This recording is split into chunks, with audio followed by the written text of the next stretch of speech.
के सचिव को उठा के और उन्होंने ये करवा लिया। तो कुल मिला के जो काम करता है, देखिए ना, तारीफ यदि मिल रही है तो निश्चित रूप से काम के एवज में मिलती है। कि जब जब मेरी असहाय और समाज का ऐसा तबका जो वास्तविकता में ईमानदारी के साथ लड़कर काम करना जानता है, यदि वो हुंकार भरेगा, रहते हैं कि हमारे यहाँ जो श्रद्धा निधि होती है मध्य प्रदेश के पत्रकारों को 10 साल की अधिमान्यता और 60 वर्ष की उम्र पूरी होने पर 20,000 रुपए प्रति माह शासन जो है पत्रकारों को देता है।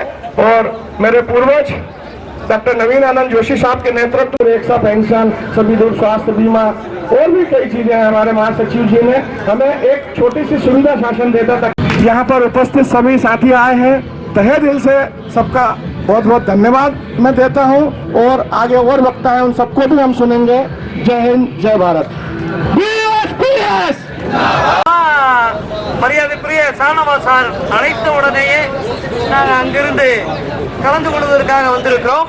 தமிழ்நாட்டை பொறுத்தவரையில உலகத்தையே திரும்பி பார்க்கின்ற ஜல்லிக்கட்டு போராட்டம் நீங்க அறிஞ்சிருக்கீங்க. நாங்க பெரும்பான்மையா எவ்வளவு பேர் வர முடியுமோ நாங்க கலந்துக்கிறோம். போராடுவதற்கு நாங்கள் தயாராக இருக்கிறோம். தமிழ்நாடு எப்பொழுதுமே போர்க்களத்திற்கு தயாராக இருக்கும். அது மாதிரி वो सुविधाएं नहीं मिल रही हैं जो प्रिंट मीडिया को मिल रही हैं। इसको लेकर पहले भी हम लोगों ने आवाज उठाई थी और इनके जो चीफ मिनिस्टर हैं स्टालिन जी, उसको भी हम लोगों ने लेटर लिखा था। आगे भी हम लोग उस पर करेंगे। अब मैं बुलंदशहर प्रेस क्लब से संजय सार्थक जी हमारे साथ मौजूद है। सर, आज ये भारतीय श्रमजीवी पत्रकार संघ का जो ये आंदोलन हो रहा है, धरना प्रदर्शन हो रहा है, क्या कहना चाहेंगे उसको लेकर? देखिए, जंतर मंतर पे हम खड़े हैं पत्रकारों की सुरक्षा के लिए। आज पत्रकारों पे खासतौर से छोटे जिलों में बहुत सारे मुकदमे होते हैं। किसी भी पत्रकार को जरा सी बात पे उससे मुकदमा लगा दिया जाता है, वो अपना बेस्ट नहीं दे पाता है। अगर वो किसी से कोई अगर खबर निकालता है किसी ठेकेदार या किसी ऑफिसर या नेता के खिलाफ, तो उसे 384-86 के मुकदमे में लगाकर उसे जेल डाल दिया जाता है। तो आज पत्रकारों की बहुत दुर्दशा है। हम सबको एकजुट होना पड़ेगा। आज जंतर मंतर पर आज हम इकट्ठा हुए हैं। हमारा एक ही उद्देश्य है कि पत्रकारों की सुरक्षा का कानून बने, ताकि हम भी समाज की मुख्य धारा में जी सकें और हमारा भी सम्मान हो। आज जो पत्रकारिता का ग्राफ गिरा है, हम भी मानते हैं बहुत सारे चैनल यूट्यूबर्स वगैरह आ गए हैं, लेकिन आज जो जाति हो रही है सरकार के द्वारा, जो हमारे साथ में जाति हो रही है, वो सब बंद हो और पत्रकारों के लिए ऐसे कानून पास हों जो पत्रकारों के लिए काम आए। उन्हें आवास मुहैया कराया जाए, उनके लिए भी पेंशन वगैरह कुछ भत्ते हों या मिनिमम वेज हो उनका भी, ताकि वो भी अपना भरण पोषण कर सकें। धन्यवाद। उत्तर प्रदेश के बुलंदशहर से वरिष्ठ पत्रकार अशोक सागर जी हमारे पुराने साथी यहाँ मौजूद है धरना प्रदर्शन में। और आज इस धरने के लोग अशोक जी, सबसे पहली बात तो ये कि जो आज पत्रकारों के साथ जो हो रही है घटनाएं, इनको लेके आज ये धरना प्रदर्शन है, क्या कहते हैं? और धर्मेश जी, मेरा ये कहना है कि हम क्या पत्रकारों के अधिकार की बात कर रहे हैं, क्या इंसान के मूलभूत जो अधिकार है हम तो उसकी चर्चा कर रहे हैं। अगर कोई पत्रकार मार दिया जाता है सच्चाई से, अगर वो अपनी पत्रकारिता कर रहा है, तो उसके परिवार के लिए, उसके मर जाने के बाद उसके परिवार के लिए हम क्या कर सकते हैं? सरकार क्या कर सकती है? सरकार क्या ध्यान दे रही है?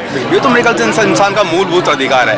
हम खाली उसकी मांग कर रहे हैं, डिमांड कर रहे हैं। क्या ये बड़ी विडम्बना नहीं है हमारे देश की?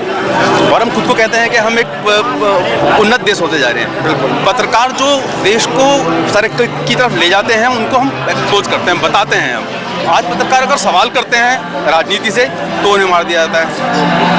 तो मैं हमेशा अक्सर ये बात बोलता हूँ कि वो जो पत्रकार जो आम जनता के सवाल, आम जनता की मांग नेताओं तक, प्रधानमंत्री तक पहुंचाता है, ठीक है, पर अपनी मांग नहीं किसी को बता पाता है, ठीक है।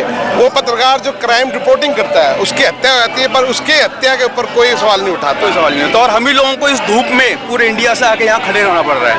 बिल्कुल। और आज की कितनी बड़ी विडम्बना है इस बात को कि जो पत्रकार सबके सवाल उठाता है, आज उसको अपने सवाल उठाने के लिए मंच की जरूरत पड़े, मंच की जरूरत है। और एक मेन बात देखिए, आज भी हमारे ये बात खाली हमारी नहीं है, लेकिन जो मेन स्ट्रीम मीडिया इसको बोलते हैं मुझे दिखाई नहीं दे रही। क्या ये अधिकार उनके नहीं है या उनको ये खतरा नहीं है? दो बातें यहाँ पैदा होती हैं। या तो उन्हें ये खतरा नहीं है, क्यों? क्योंकि शायद उनका सपोर्ट कहीं ना कहीं उस लेवल से है जिस लेवल से कि बाकी पत्रकारों को मार दिया था सच्चाई दिखाने पर। बिल्कुल। तो ये बहुत अभी सवाल है और मुझे लगता है हमारा जो आंदोलन, हमारा संघर्ष अभी और आगे बढ़ेगा। यहाँ आज 500 पत्रकार हैं, ये 5000 और 5 लाख भी होंगे जल्दी। बिल्कुल। तो हम हमेशा साथ हैं और हम अपने हक के लिए, डिमांड के लिए हम लड़ते रहेंगे। सिर्फ हमारे लिए नहीं, ऑल इंडिया के लिए हम लड़ते रहेंगे, सदैव रहेंगे। धन्यवाद। आज हमारे साथ दिल्ली के बड़े वरिष्ठ पत्रकार मौजूद हैं। सर, एक तो बहुत बहुत स्वागत है आपका। आज जो भारतीय श्रमजीवी पत्रकार संघ के तहत ये जो पत्रकारों की आवाज़ उठाई जा रही है, क्या कहना चाहेंगे इसमें? पहले तो मैं BSPS का और मिस्टर अशोक जी का बहुत बहुत धन्यवाद करना चाहता हूं, जिन्होंने पत्रकारों के लिए इतने सबको ऑल इंडिया से इकट्ठा किया। स्पेशली थैंक्स धर्मवीर जी, सच की रफ्तार का, जिन्होंने दिल्ली में इतना अरेंजमेंट में उनकी बड़ी हेल्प की। और ये एक बहुत बड़ी चीज़ है, सबको इकट्ठा करना और पत्रकारों के लिए एक नियम बनवाना, ये बहुत बड़ी चीज़ है। और ये पहले जिस मजबूती से की जा रही है, ये सरकार को जरूर कान खोलने के लिए बहुत कारगर रहेगी। और मैं ये भी कोशिश करूँगा कि हम ये ऐसे अभियान आगे भी चलाते रहे, ताकि सरकारें जब आंखें मूंदे तो उनको ये रहे कि ये चौथा जो स्तंभ हमारा माना जाता है, चौथा स्तंभ जो हमारा माना जाता है, ये कभी कमज़ोर ना पड़े। अगर ये कमज़ोर पड़ गया तो हमारी बुनियादी कमज़ोर पड़ जाएंगी। तो मैं स्पेशली थैंक्स BSPS का और हमारे धर्मवीर जी का मैं बहुत बहुत धन्यवाद करना चाहता हूं, जिन्होंने इतने एफर्ट करके ऐसा आयोजन किया। और मैं उनसे आगे भी चाहूँगा कि हम सब इकट्ठे हैं, इनके साथ हैं, हम हमेशा साथ रहेंगे, चाहे कुछ भी हो, पत्रकारों के साथ कुछ भी जुर्म हो, हमें सबको इकट्ठा रहना है। धन्यवाद। दोस्तों नमस्कार। आज भारतीय श्रमजीवी पत्रकार संघ का दिल्ली के जंतर मंतर पे बहुत बड़ा धरना प्रदर्शन था, जिसमें देश भर से पत्रकार आज यहाँ मौजूद थे। और आज कहीं ना कहीं वो पत्रकार जो अपनी खुद की आवाज़ नहीं उठा पा रहे थे, आज उन्हीं की आवाज़ उठाने के लिए आज ये धरना प्रदर्शन किया गया था। और भारतीय श्रमजीवी पत्रकार संघ के राष्ट्रीय अध्यक्ष अशोक पांडे जी हमारे साथ होंगे। सर, बहुत बहुत स्वागत है आपका।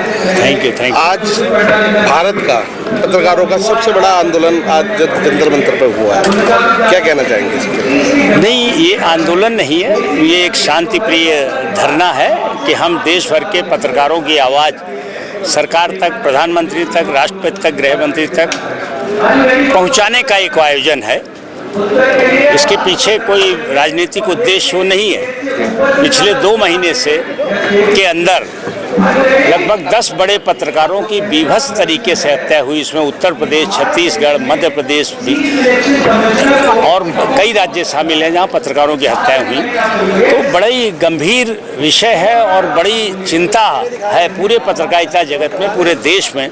इसलिए 19-20 राज्यों के प्रतिनिधि आज यहाँ जंतर मंतर अपनी भावना व्यक्त करने आए और हम लोगों ने प्रधानमंत्री को ज्ञापन दिया कि यथाशीघ्र जल्दी से जल्दी संसद में एक प्रस्ताव लाकर पत्रकार सुरक्षा कानून, जर्नलिस्ट प्रोटेक्शन एक्ट बनाया जाए, ताकि पत्रकार निर्द्वंद होकर, निडर होकर फील्ड पे जब काम कर सके और जनता को, शासन को, सरकार को सच्ची खबरों से अवगत करा सके।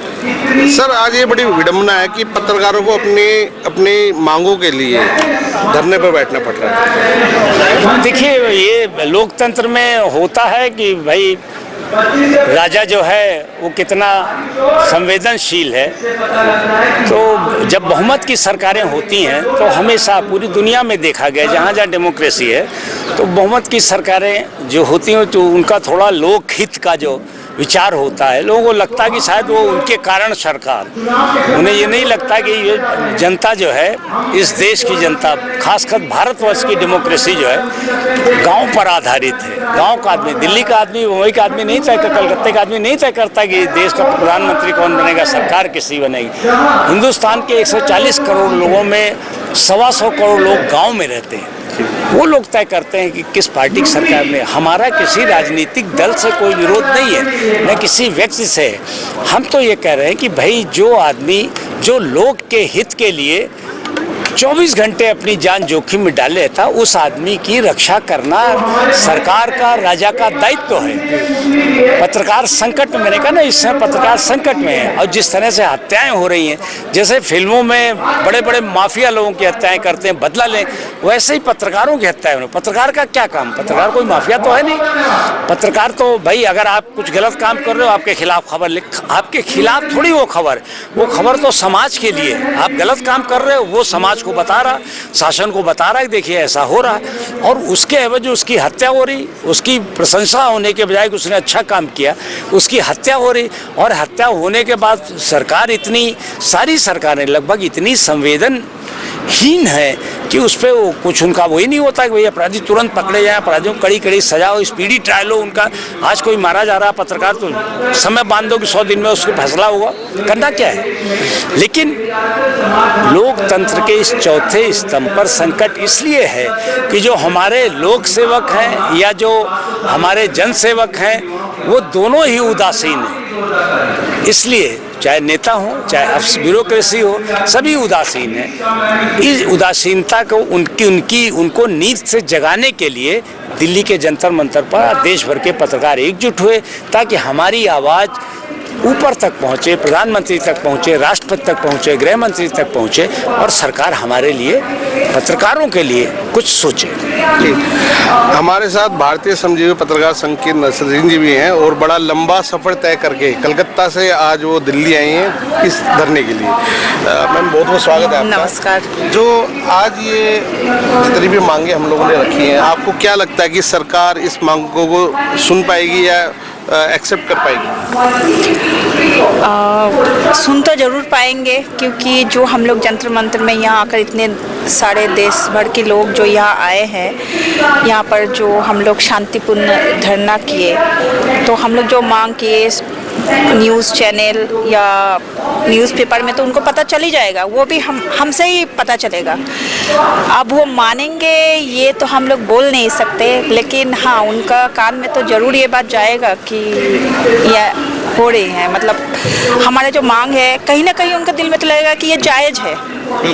और मुझे लगता है कि आज ये आंदोलन नहीं बल्कि मेरी एक चिंगारी है। यस, हाँ ये एक चिंगारी है और चिंगारी ही आगे जाकर आग बनती है। तो अगर सरकार समझदार है तो मैं नहीं बोलूँगी कि वो समझदार नहीं है, मैं बस अपने बोल रही हूँ, तो वो समझेंगे तो चिंगारी को यही ख़त्म करेंगे। और ख़त्म मतलब इनका जो हमारा जो मांग है ना, जायज़ मांग है, छोटे मांग है, तो इनको अगर पूरा करे तो फिर सब कुछ सही होगा। और एक बात है कि लोकतंत्र का तो चौथा स्तंभ में एक स्तंभ जो है हमारा ये जर्नलिज्म, ये एक स्तंभ अगर टूट जाता है तो क्या पूरा ये खड़े रह पाते हैं? नहीं, संभव ही नहीं। तो उनको ये भी समझना है कि इन पिलर को भी हिफाजत करनी है, इनको भी रखना है साथ में। और ये जो पत्रकार जो है ना, वो एक तरफ से अगर बोलो तो ये एक आईना है। ये नेता हो, मंत्री हो या कोई भी हो, उनको वो अच्छा करते हैं तो वो अच्छा दिखाते हैं, अच्छा बताते हैं, बुरा करते तो वो भी। ये पत्रकार किसी का दुश्मन नहीं है, वो अपना काम करते हैं। वो अपना काम करते हैं। तो अगर मुझे लगता है कि ये नेता मंत्री हो या कोई भी हो, उनको लगता है हाँ ये मैं गलत किया, तो वो रेक्टिफाई कर सकते हैं, उनको सुधरा सकते हैं। लेकिन ऐसा हो नहीं रहा है, बदले में वो पत्रकार को समझे मेरा दुश्मन है, फिर उनको बेदर्दी से मारते हैं, ये बहुत गलत है। वो अगर खुद को रेक्टिफाई कर ले तो वही पत्रकार फिर उनको अच्छे काम को लिए बोलेंगे, क्योंकि पत्रकार जो है ना वो आईना है, तो वो समझना है। बिल्कुल सही बात है। दोस्तों, पत्रकार जो अपनी जान हथेली पे लेके ग्राउंड रिपोर्ट आप तक पहुंचाता है, और बड़ा आसान होता है किसी भी पत्रकार को ये कहना कि ये तो गोदी मीडिया है या ये तो बिकाऊ मीडिया है, ठीक है। परंतु ज़मीनी स्तर पर पत्रकारों के साथ क्या हो रहा है? आज पत्रकार विपक्ष से कोई तीखे सवाल पूछ ले तो जेल हो जाती है, प्रशासन के खिलाफ अगर कोई रिपोर्ट निकाल दे तो मुकदमे हो जाते हैं, माफियाओं के खिलाफ बोले तो उनकी हत्याएँ हो जाती हैं। ये सब चीज़ें पत्रकारों को झेलनी पड़ती है। और आम जनता जो आज हमारे चैनल के माध्यम से इस आंदोलन को देख रही है, उनसे भी मैं ये कहूँगा कि पत्रकारों के ऊपर सवाल उठाना बड़ा आसान है, पर पत्रकार आज किस स्थिति में वो देखना जरूरी है। तो BSPS से, भारतीय श्रमजीवी पत्रकार संघ से जुड़ी तमाम खबरें हम आप तक पहुँचाते रहेंगे। बने रहें हमारे साथ, देखते रहें। धन्यवाद।